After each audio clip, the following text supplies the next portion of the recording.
ہمارے channel Urdu moral story میں خوش آمدید۔ ہمارے چینل سے روزانہ آپ کو سچی اسلامی کہانیاں سنائی جاتی ہیں۔ ان کہانیوں میں کوئی نہ کوئی ایسا سبق چھپا ہوتا ہے جو آپ کی زندگی سنوار سکتا ہے۔ آج کا واقعہ بھی ایسا ہی ہے۔ چلیے سنتے ہیں آج کی کہانی۔ میرے ایک دوست کی بیوی کے ساتھ یہ واقعہ پیش آیا۔ وہ بتاتی ہیں کہ شادی کے 5 سالوں بعد میں وہ گاؤں نہیں گئی تھی۔ اس کا راز انہوں نے بعد میں کھولا۔ بتاتی ہیں کہ میری بہن کی شادی تھی اور مجھے ضروری گاؤں جانا تھا۔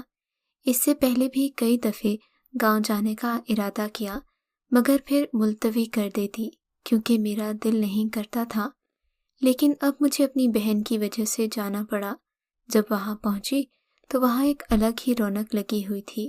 اگلی صبح میں رشتہ داروں سے ملنے نکلی تو راستے میں کسی نے میری چادر پکڑ لی۔ پیچھے مڑ کر دیکھا تو میرے سامنے ایک فقیرنی کھڑی تھی جس کا میلا خشک لباس اور ہونٹ گندے تھے۔ اس کو دیکھ کر مجھے ایک جھٹکا سا لگا۔ یہ تو وہ تھی جس کے حسن پر پورے گاؤں کے لڑکے فدا تھے، جس کے سر سے کبھی دوپٹہ نہیں اترا تھا مگر آج وہ دوپٹے سے بے نیاز کھڑی تھی۔ میں اسے پورے 5 سال بعد دیکھ رہی تھی۔ وہ میری بہترین سہیلی سیماب تھی، جس سے میری 17 سال پرانی دوستی تھی، جس کے بغیر میرا اور میرا اس کے بغیر دل نہیں لگتا تھا، نہ ہی میرا وقت گزرتا تھا۔ اس کی وجہ سے میری بڑی بہن مجھ سے چڑھتی۔ مجھے لگتا تھا کہ میری جگہ سیماب نے لے لی ہے۔ سیماب ہمارے گھر کا اب ایک فرد ہو گئی تھی۔ جب ہم بڑے ہوئے تو ہماری شادی کی باتیں چلنے لگیں، مگر وہ بہت گھبراتی اور فکر مند تھی کیونکہ وہ چاہتی تھی کہ ہماری شادی ایک ہی گھر میں ہو۔ وہ شادی کر کے کہیں مجھ سے دور نہیں جانا چاہتی تھی۔ ایک بار ایک شادی میں ہم لوگ شریک تھے تو ایک خاتون ہمارے پاس آ کر ہمارے نام اور پتے پوچھنے لگی۔ میں نے اس بات کو زیادہ اہمیت نہیں دی مگر کچھ دنوں کے بعد وہ خاتون اپنے دونوں بیٹوں کا رشتہ لے کر آ گئی تھی۔ اس نے اپنے چھوٹے بھائی کے لیے سیماب کا رشتہ مانگا تھا اور بڑے بھائی کے لیے میرا رشتہ۔ میرے گھر والوں کو تو رشتہ بہت پسند آیا اور انہوں نے ہاں کر دی۔ سیماب کے گھر والوں کی طرف سے بھی ہاں ہو گئی۔ شادی کے دن قریب آ گئے۔ میری بڑی بہن نے مجھے سمجھایا کہ اب تمہارے سیماب کے ساتھ 2 رشتے ہیں، دیورانی جٹھانی کا رشتہ جو بہت نازک ہوتا ہے۔ اب تم لوگ ایک ساتھ رہو گے اور تم دونوں کو ہر بات میں بہت برداشت سے کام لینا ہوگا۔ میں نے اپنی بہن سے کہا کہ ایسا کچھ نہیں ہوگا جو آپ سوچ رہی ہیں۔ میرا اور سیماب کا رشتہ تو بہنوں جیسا ہے۔ ہمارا سالوں کا ارمان پورا ہو رہا ہے۔ ہم دیورانی جٹھانی بعد میں پہلے سہیلیاں ہیں۔ میں اور سیماب شادی کر کے ایک گھر میں پہنچ گئے۔ زندگی بہت خوبصورت ہو گئی تھی۔ شادی کے 1 سال بعد میری گود میں پہلا بیٹا اور سیماب کی گود میں اس کا بیٹا آ گیا۔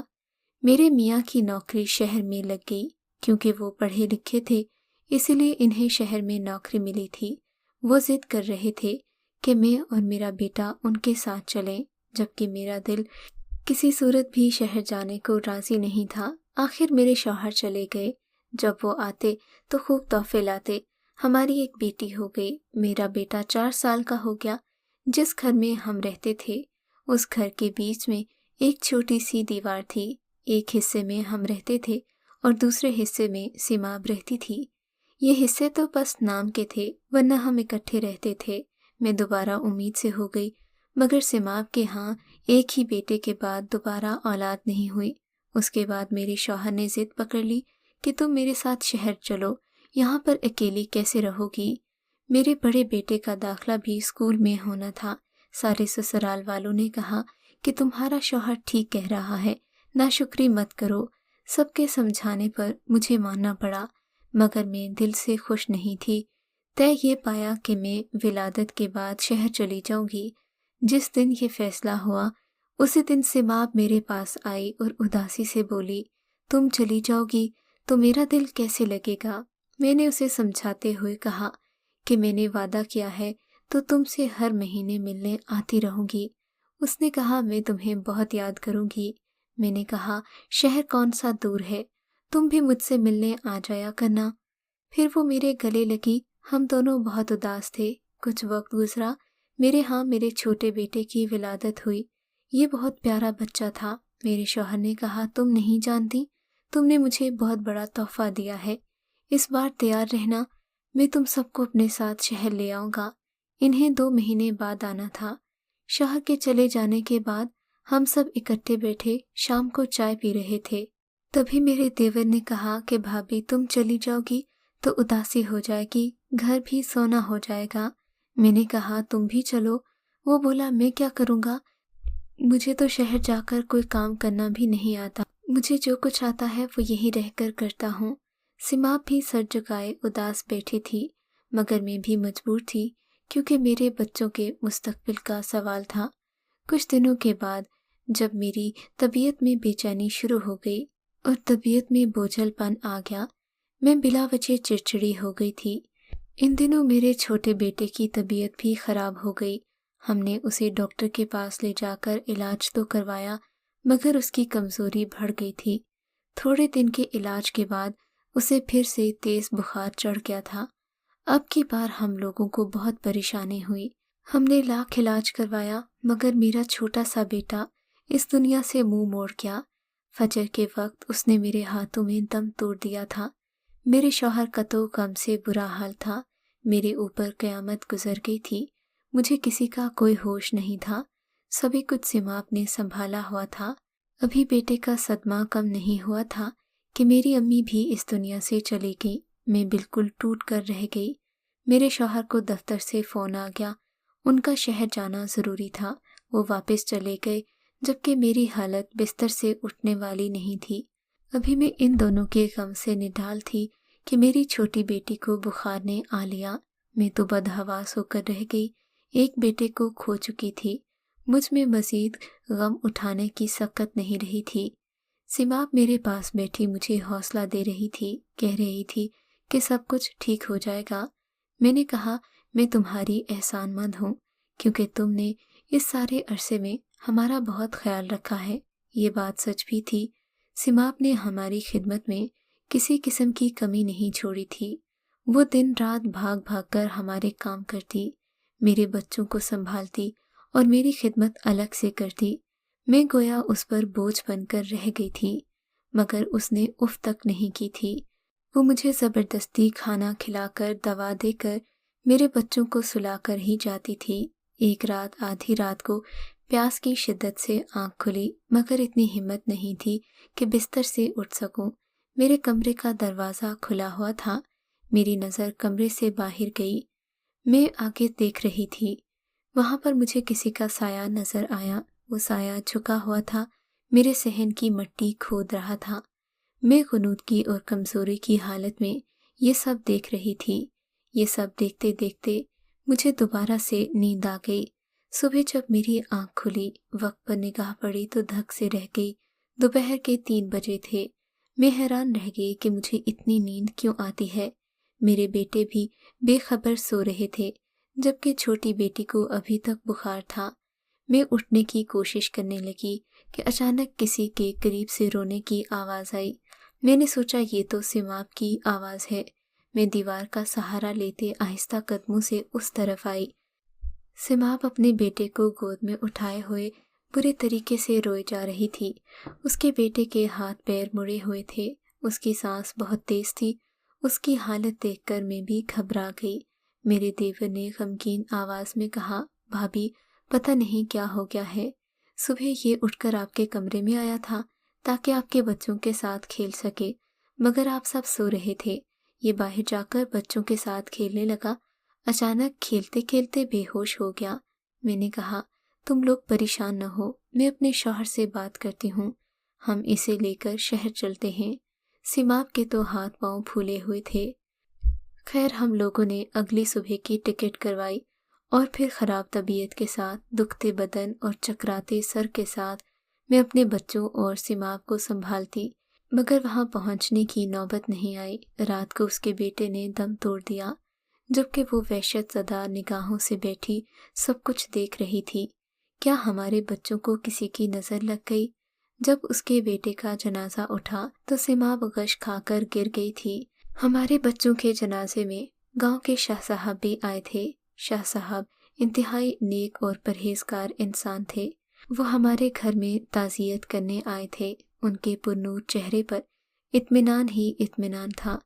ان کی شخصیت بہت باوقار تھی، مگر ہمارے گھر کے صحن میں کھڑے کھڑے اچانک ہی وہ رک گئے، پھر جیسے ہوا میں کچھ سونگھنے کی کوشش کر رہے ہوں۔ شاہ صاحب ہماری مسجد کے بڑے تھے، جمعرات کو بیان کرتے تھے، آواز میں جادو تھا۔ بہرحال وہ ادھر ادھر دیکھتے ہوئے بولے، پتہ نہیں کیوں مجھے اس فضا میں شیطانی بو محسوس ہو رہی ہے۔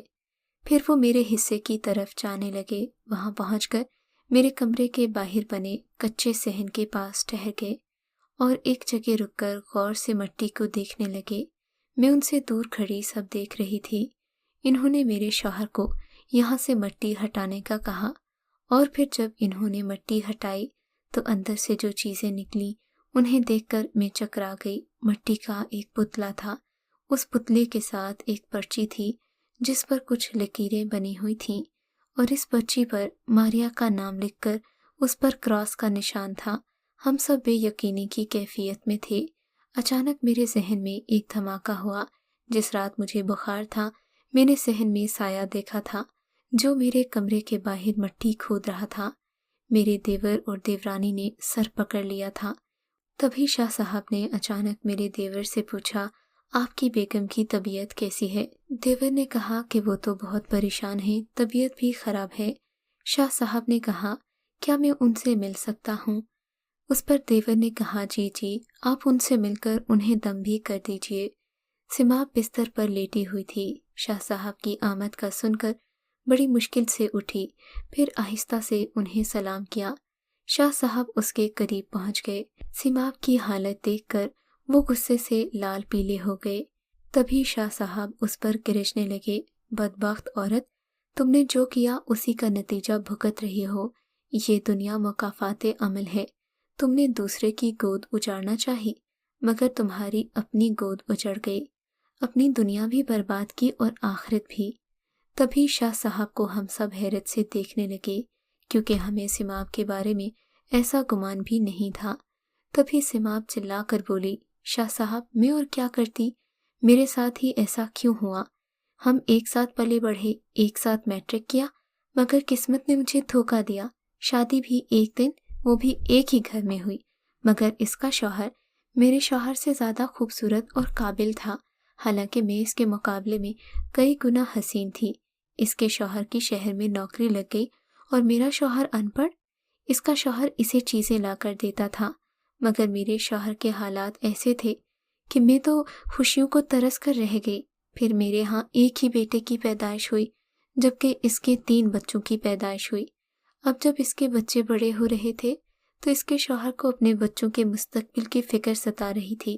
وہ انہیں تعلیم دینا چاہتا تھا اور اسے شہر لے جا کر عیش و عشرت میں رکھنا چاہتا تھا۔ یہ وہاں جا کر شہر میں ایک شان و شوکت والی زندگی گزارتی، اور میں یہاں اپنی اولاد کے ساتھ گاؤں میں کھپتی رہ جاتی۔ میں یہ کیسے برداشت کر لیتی کہ میں ان معمولی حالات میں ایک ایک پائی کو ترسوں اور یہ وہاں شہر میں عیش و عشرت کی زندگی بسر کرے۔ میں نے ایک دن اخبار میں پڑھا تھا کہ ایک اشتہار تھا جو کالے جادو کے بارے میں تھا، تو میں نے خط کے ذریعے اس سے رابطہ کیا۔ پھر میں نے آہستہ آہستہ اس شخص کے کہنے پر عمل کرنا شروع کر دیا۔ میں نے اس کے بچے کو کالے جادو کے ذریعے مروا دیا، اور پھر اس عمل کی لپیٹ میں اس کے باقی بچے بھی آتے گئے۔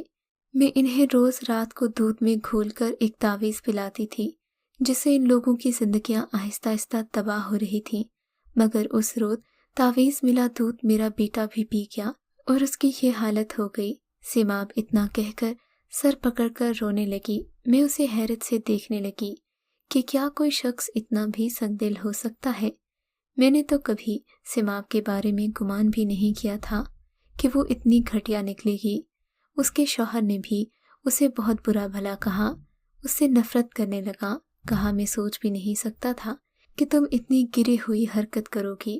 اگر تم مجھ سے کچھ برا کرتی تو میں تمہیں معاف کر سکتا تھا، مگر جو عورت اپنے بچے کی جان لے سکتی ہے، دوسروں کی گود اجاڑ سکتی ہے، میں اس سے کسی طور پر ساتھ نہیں رکھ سکتا۔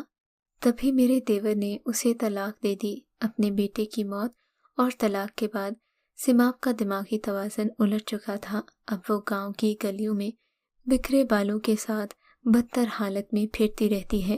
اس کو کسی بات کی ہوش نہیں ہے۔ وہ جو مجھے اجاڑنا چاہتی تھی، میں اس کے بارے میں مزید کیا کہوں۔ قدرت نے اسے جو سزا دینا تھی وہ دے دی۔ میں دوبارہ پلٹ کر گاؤں نہیں گئی، لیکن اب جب 5 سال بعد واپس گئی تو اس نے میری چادر کو پکڑ لیا، مگر میں اپنی چادر اس کے ہاتھوں سے چھڑوا کر آگے بڑھ گئی۔ بھابھی کی باتیں سن کر مجھے سمجھ میں آ گیا تھا کہ بھابھی کیوں اپنے گاؤں نہیں جاتی۔ حسد سب سے برا جادو ہے جو کرنے والے اور جس سے کیا جائے دونوں کو تباہ کر دیتا ہے۔ نہ جانے ہم خدا کی تقسیم پر راضی کیوں نہیں ہوتے۔ اللہ ہم سب کو اپنی رضا میں راضی رہنے کی توفیق عطا فرمائے۔ اگر آپ کو آج کا یہ واقعہ پسند آیا ہے تو اس ویڈیو کو لائک ضرور کیجیے، اور اس طرح کے مزید قصے سننے کے لیے ہمارے چینل اردو مورل سٹوری کو سبسکرائب ضرور کیجیے۔